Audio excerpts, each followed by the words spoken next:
Now we are into the second part of this webinar, and we will talk about a pull system. Many of you have been working and preparing for PMP, or you might have done PMP recently, and you will find that this is something is kind of quite opposite what you have learned in your project time management knowledge area.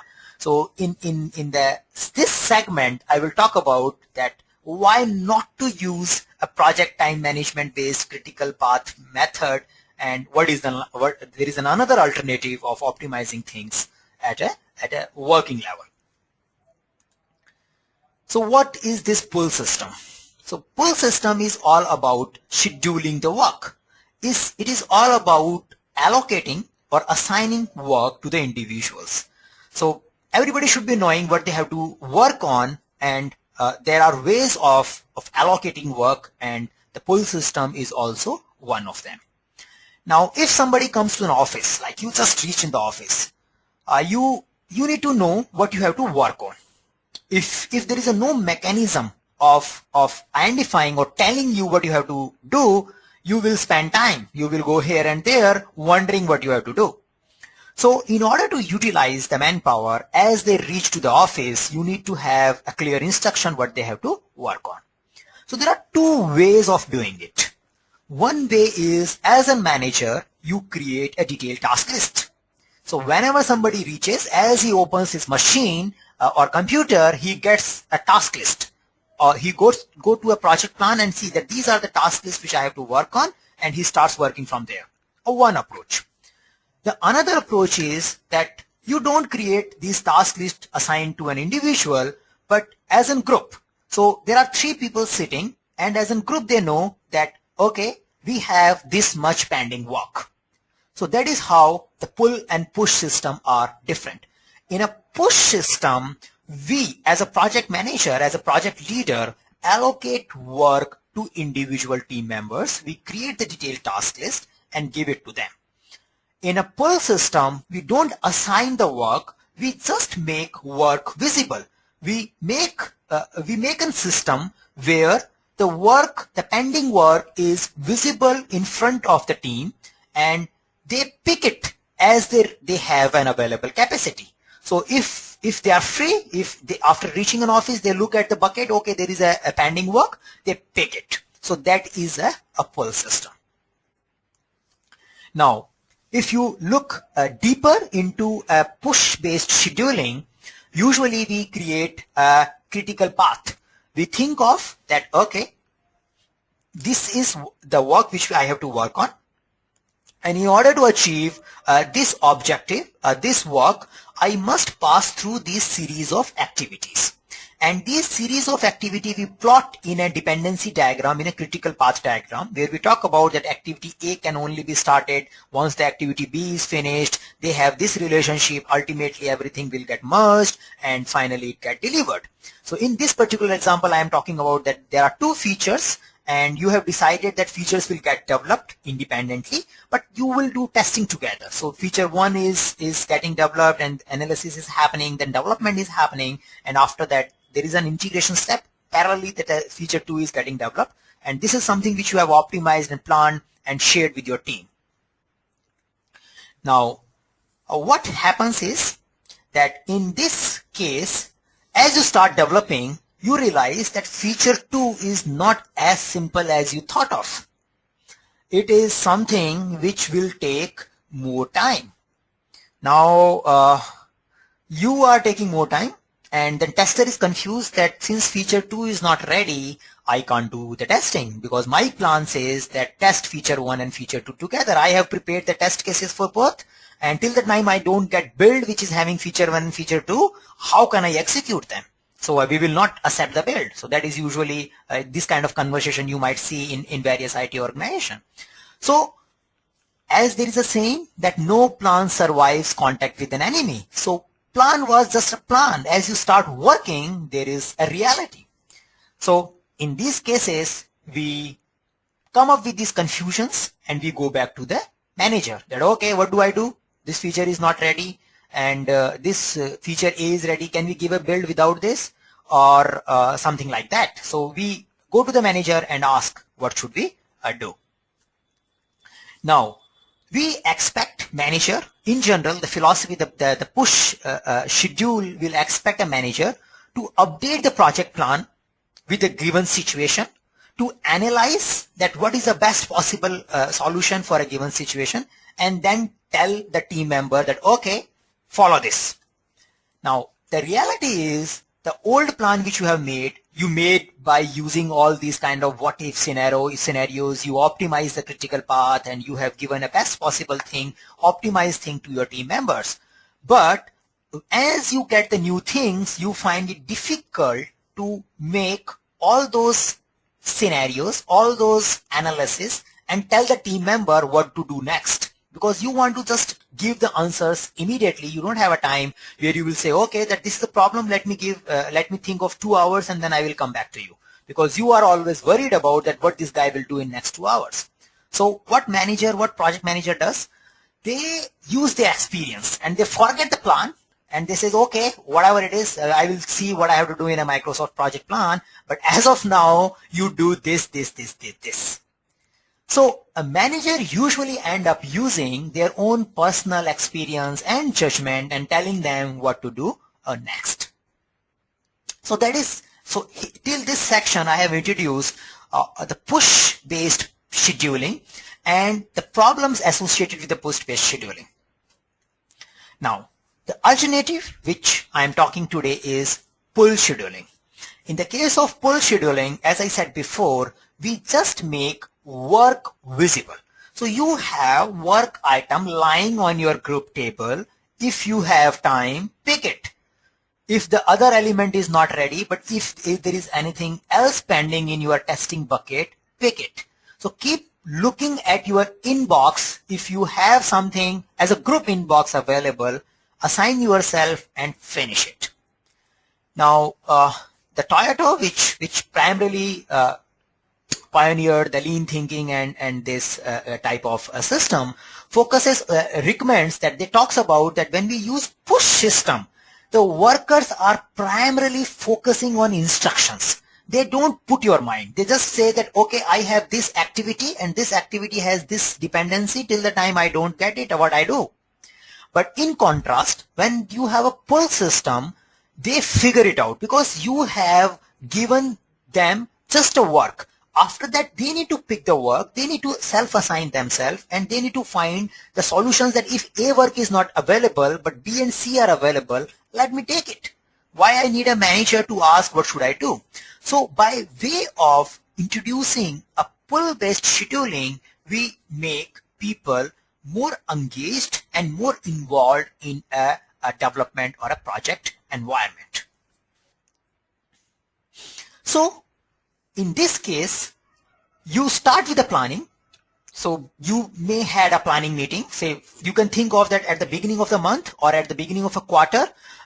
Team members as well as business stakeholders, project manager, everybody comes together and they make a plan. Now this plan can be made for a week, this plan can be made for a month or quarter, depending upon your project environment. And that work elements are inventorized at a location where everybody can see them. So there is an inventory of work.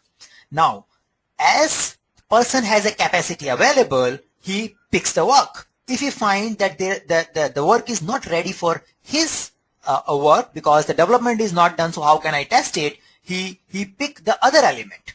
So whenever things are changing or not going as initially thought of, they just look at the remaining work. Now you don't have to go to the manager when things are not happening as expected. You just go back to your deck of work or deck of cards. So this is how the pull scheduling makes manager free from making a ground level decision. So team can take such kind of decisions on their own, and manager can focus on helping team to achieve better productivity and facilitate the team to work with a cross-functional organization. So this is all about a pull-based system. So let's take the questions, and I do have a poll. Let me launch the poll. So this one should be a very simple one, where I just expect you to communicate me, achieve the learning objective. because whenever we train as per the PMI registered education provider, we must ensure that learning objectives are getting met. So the learning objective of this webinar is that you do understand about Lean and Lean principles, and by way of conducting these polls, interactions, we ensure that yes, you are getting that objectives met. So things are happening so quickly, I end up like reducing or fine-tuning the language because we had a limit associated with the text which can appear on this screen. So you may find some grammatical issues, but yeah, that was a problem. I could not help. So things are changing very frequently. Like you think of doing A, but you end up you discover new things, and there is a frequent change in the approach. And in such kind of scenario, which type of system will work? So that is the question. Pull-based system where you have a work visible, people keep picking it and doing it. Push-based system where manager remains in action. He keeps telling that do this, do that, do this, do that. If things is changing, that he's sitting with you in a room and telling you what to do next. So he's the only brain of the complete team. So that becomes a push system. So the good part is majority is with the pull system, and so I close this poll, and most of you have selected the pull system, which is the right answer. So here we are, it's good to have a mechanism where people can see the work. So they don't have to go to the manager again and again. They know that if one thing is not working, what to do next. The next poll, so we do have one more poll here. Now a lot of time, now you can select multiple options here. Now you may find in many cases that the manager end up getting involved too much with the software development team, and he end up micromanaging. So people start complaining that this manager wants to know each and everything. So I'm just asking, you can select multiple options. What could be the reason of manager getting too much involved? So yeah, one is that work is not organized and to be self-directed. So so it's not, the work is not designed in a way that people can pick the work on their own, and the team is also not yet self-organized. So they are not yet matured enough to pick the work. There is no local signaling and commitment mechanism. Nobody knows that what has to be done next. So or nobody wants to know what has to be done next. They just want to know what is the small window which they should be working on. Or there are deadlines. So there is too much pressure. There is too much pressure to finish the work on time. And in order to achieve the project objectives, so the manager may become too much involved. So he remains engaged and so many of you have voted, and the first reason which was coming is that work is not organized to be self-directed. All the three reasons are valid in general, but there could be more contribution coming from one reason and less contribution might be coming from the another reason. So point I wanted to drive by using this poll is that a lot of time micromanagement becomes a kind of necessity of a manager, because he needs to ensure that delivery happens on time, and they don't have a mechanism which can help them to create a self-organizing or a self-directed work environment. There is no local signaling. Nobody knows what is not working. Everybody is just aware of that they got stuck in their work. So an individual knows that I am having a problem. I am not aware about others. So manager end up telling what to do next at a very detailed level. And that's a side effect of a push scheduling.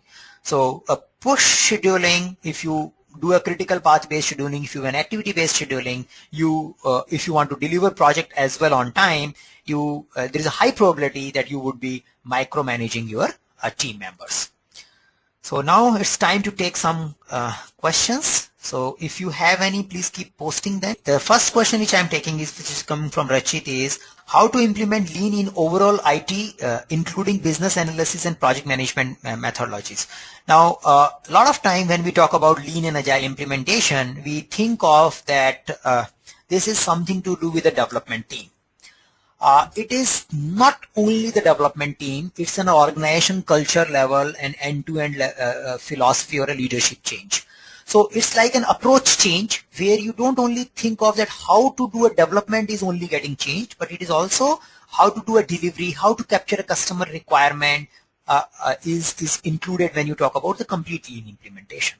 So now that may trigger a thought that, okay, till the time organization changes, I cannot do anything at my local level. That is also not true. So at your local influence level, for example, if you are managing team of 10 people, you can think of including some essence, some elements of lean principles, like the making a work and workflow visible by way of implementing pull system, by focusing on fast and flexible deliveries, by reducing the batch size, by analyzing that what value adding activity and non-value adding activity you are performing in order to deliver the work. You can start from the small also. But in order to get the complete benefit, it requires, as I presented in a slide also, a top-down approach where till business and delivery team both are in sync. The next question is, it is like pull and push communication in PMP. Yeah. So the concept of pull and push is more or less same. In project management professional, in a project communication management knowledge area, we talk about two types of communication. The pull communication, where we put an information at a one repository, whoever needs it, he picks it. In a push communication, we transmit the information and people consume it, and we leave at the people to consume it or not to consume it. So that is where the big difference is. So when we talk about push-based scheduling, we also ensure that they do the work. But when we talk about push-based communication, we just broadcast. We don't even care that other person is consuming it or not. If we really care about the consumption of the information, then the communication method becomes interactive. So word level it is same, but yeah, at essence a bit different. Okay, so another question from Uma Shankar. It is talking about, if we are allowing team member to pick tasks their own, most of the task members will pick the easy one, then how we will finish the complex task. Now, this is something where we need to create a team where they can differentiate the comfort and necessity. So it is like the goal is we need to deliver a batch to the next stage. So just by picking a task, we won't be able to deliver it.